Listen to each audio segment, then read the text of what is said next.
বলিউডের বর্ষীয়ান অভিনেতা সতীশ শাহ আর নেই। শনিবার 25শে অক্টোবর দুপুর 2টার দিকে মুম্বাইয়ের একটি হাসপাতালে তিনি পরলোক গমন করেন। মৃত্যুকালে তার বয়স ছিল 74 বছর। জানা গেছে দীর্ঘদিন ধরে কিডনির জটিলতাতে ভুগছিলেন।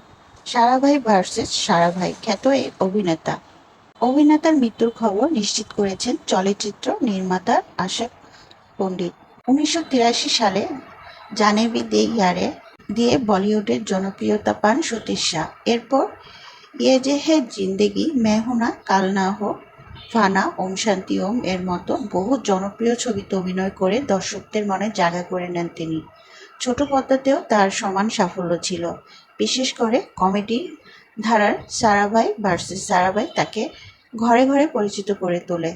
2014 সালে সাজিদ খান পরিচালিত হামস কলস ছিল অভিনেতার শেষ সিনেমা। অভিনয়ের পাশাপাশি 2008 সালে অর্চনা পূরণ সিংয়ের সঙ্গে কমেডি সার্কাসে সহ-বিচারক হিসেবে কাজ করেছিলেন তিনি।